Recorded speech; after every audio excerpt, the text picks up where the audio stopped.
अस्सलाम वालेकुम and welcome to Infotech computer ITC. मैं हूं शाहान सिद्दीकी और आज की क्लास में मैं आपको ये बताने वाला हूं कि कॉपी और शॉर्टकट क्या होते हैं या इन दोनों में क्या डिफरेंस होता है, क्या फ़र्क होता है या ये किस तरह से बनते हैं। तो चलिए स्टार्ट करते हैं।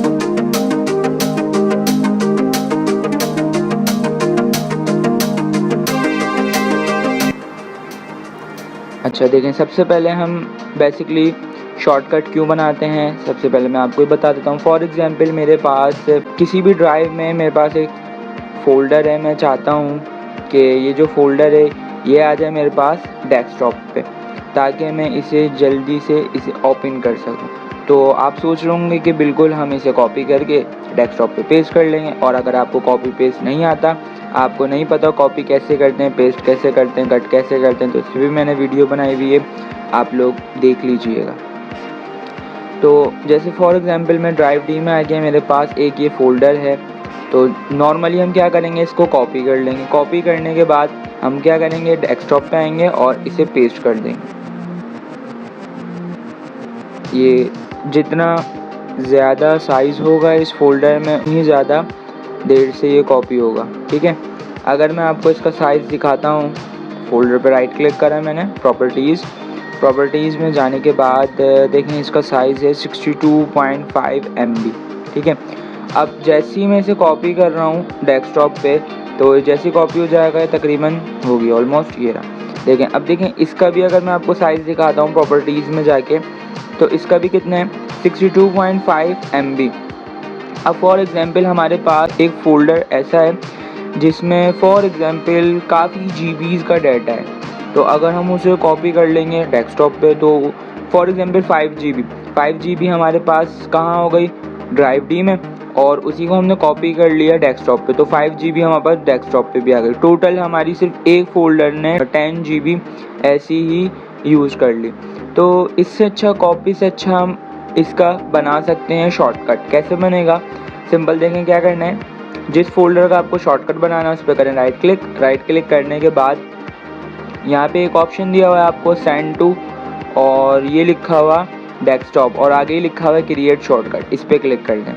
अब देखें कॉपी और शॉर्टकट में क्या डिफरेंस होता है। अभी मैंने आपको जो फोल्डर रखा हुआ है मेरे पास ड्राइव में, उसकी मैंने प्रॉपर्टीज़ दिखाई आपको, कितना साइज़ है इसका 62.5 MB।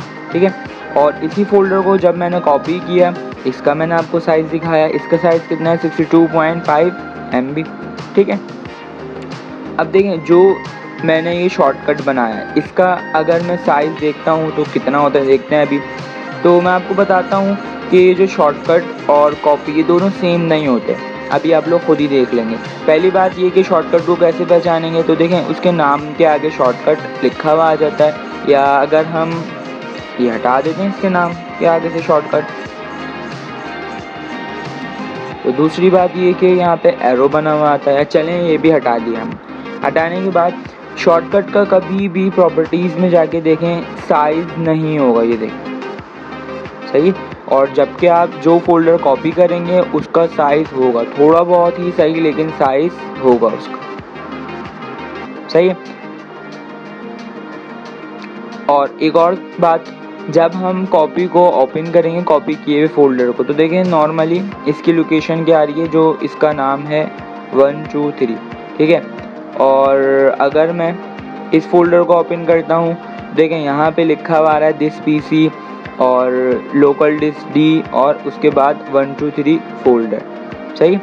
तो देखें ये जो शॉर्टकट बना है, ये बेसिकली वो जो हमारी ओरिजिनल फाइल होती है उसका एक लिंक हमें यहाँ पे दे दिया जाता है कि आप क्या करो, इस पे क्लिक करो और आप इसे इसी की ओरिजिनल लोकेशन पे खोल सकते हो। तो इससे ये होता है कि हमें जो चाहिए होता है कि भाई हम इतनी वहाँ ना जाएं कंप्यूटर में, फिर ड्राइव में, फिर उस फोल्डर में, फिर उसके डेटा को ओपन करें।